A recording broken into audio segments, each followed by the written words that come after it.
Banks love it when your money just sits there. They love it when you check your savings account, see that little balance growing by a few pennies every month, and think that's just how it works. They love it when you never ask questions. Because the moment you hit a certain number in your savings account, something flips. The game changes. Banks go from treating your money like a free loan to actually paying you real money every single month. And most people never reach that number. Not because they can't, but because banks have spent decades making sure you don't even know it exists. Let me show you exactly what that number is, why banks are terrified of you finding out, and how ordinary families are using it right now to collect hundreds of dollars a year in interest they never knew they were owed. First, let's talk about what's actually happening with your money right now. If you have a savings account at Chase, Bank of America, or Wells Fargo, you are earning 0.01% APY. That is not a typo. 1/100th of 1%. If you have $10,000 sitting in a Chase savings account right now, you are earning $1 per year. $1. You can't even buy a candy bar with what Chase pays you for the privilege of holding 10,000 of your dollars. But here's the part that should make your blood boil. While Chase is paying you $1 a year on your 10,000, they are turning around and lending that same money out as credit cards at 23% interest, auto loans at 11%, and mortgages at 6%. JP Morgan Chase generated over $25 billion in net interest income in just the last quarter of 2025 alone.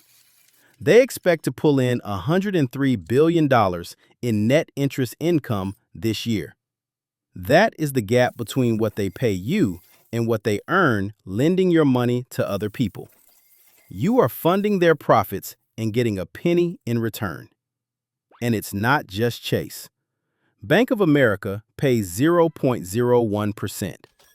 Wells Fargo pays 0.01%.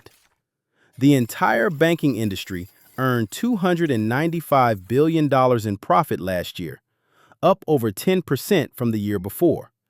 Their net interest margin hit 3.39%, the highest since 2019. That margin is literally the spread between what they charge borrowers and what they pay you. The wider that gap, the richer they get. And they have zero incentive to tell you there's a better option. Now here's where the secret number comes in. There is a threshold, a specific dollar amount, where your savings account goes from earning you pocket change to earning you real money. And the most dramatic example right now is $5,000.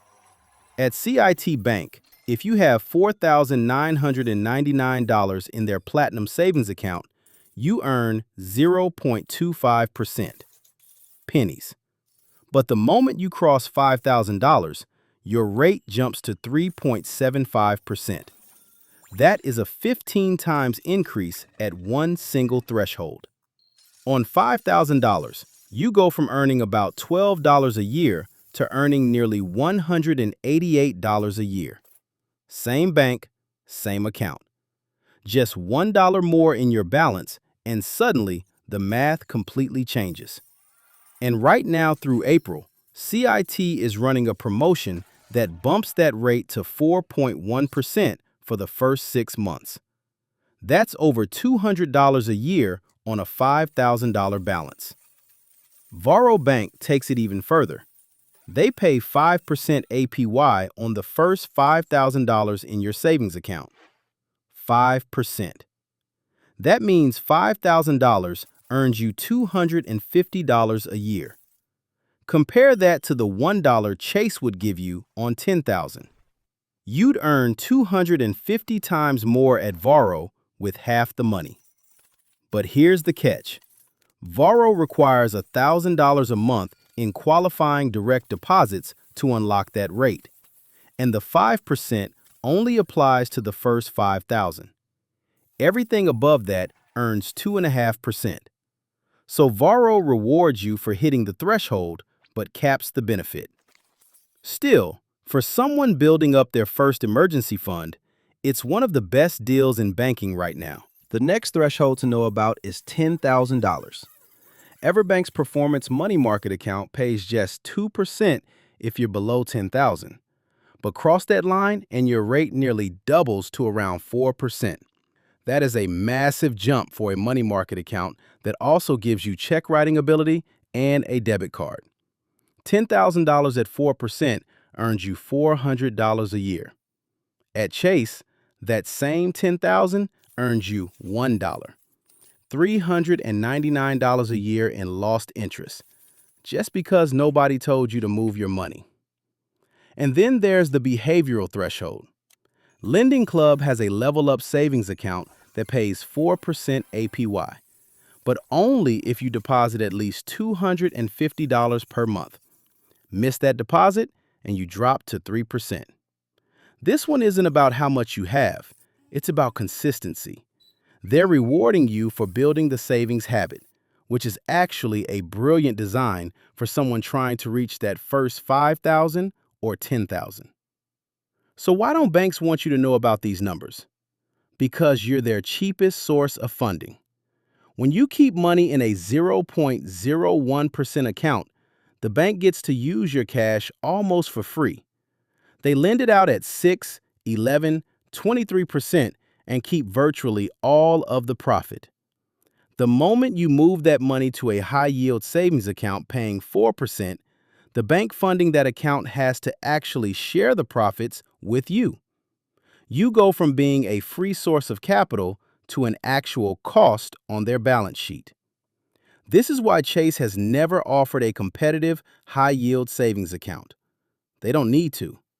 They have over $2 trillion in deposits from people who never shop around.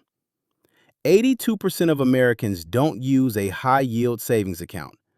43% don't even know what interest rate they're currently earning. The average person keeps their banking relationship for 18 years without switching.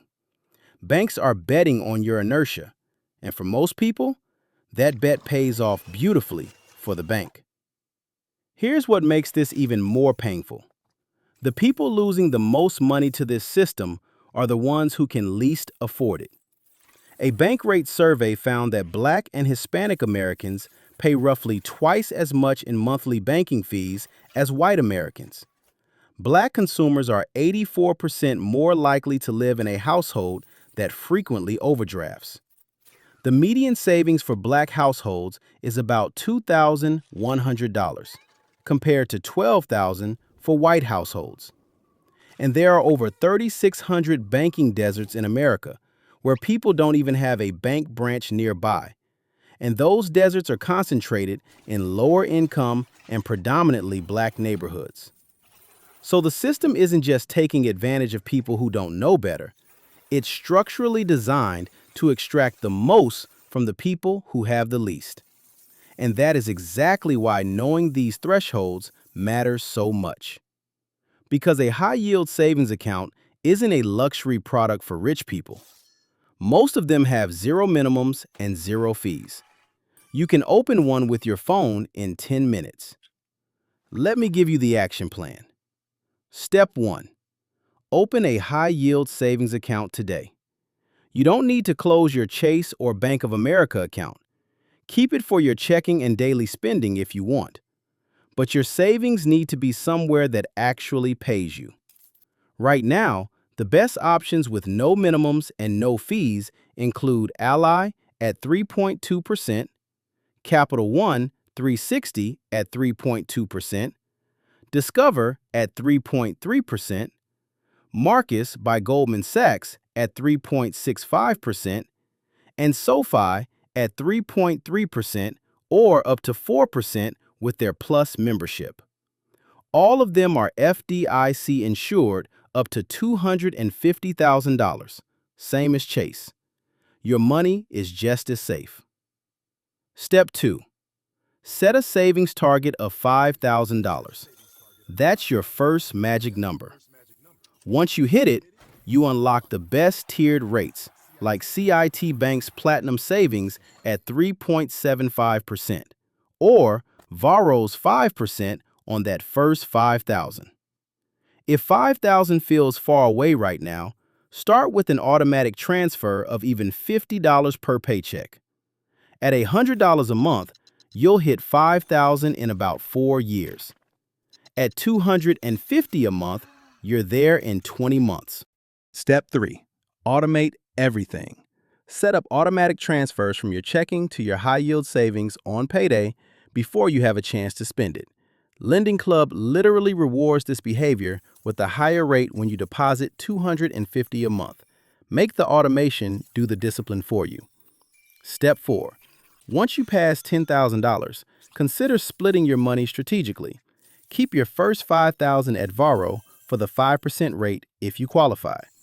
Put the next chunk at CIT Bank or a money market account like Everbank, where balances above $10,000 earn close to 4%. And if you have money you won't need for 6 months to a year, a no-penalty CD from Marcus at 3.95% locks in your rate with no risk of it dropping if the Fed cuts again. Step 5. Never pay a monthly fee. If your current bank charges you $5, $8, or $12 a month for your savings account, that fee is eating your interest alive. A $12 monthly fee on a small savings account can completely wipe out a year of interest. Every high-yield account I mentioned charges 0 monthly fees. 0. Here's the bottom line. The banking system made nearly $300 billion in profit last year, and a huge chunk of that came from the gap between what they pay you and what they earn with your money. You're not going to change the system overnight, but you can stop volunteering to be on the losing side of that equation. $5,000 is where the math starts working in your favor. That's the number where banks stop treating your money like a free loan and start actually paying you for the privilege of holding it. The accounts are free. The switch takes 10 minutes, and the difference is hundreds of dollars a year that belong in your pocket, not theirs. Once you cross that line, banks aren't your boss anymore. You're the one getting paid. If this video opened your eyes to something the banks never wanted you to see, hit that subscribe button right now. We put out videos every week breaking down the money secrets that institutions hope you never figure out. Subscribe so you don't miss the next one.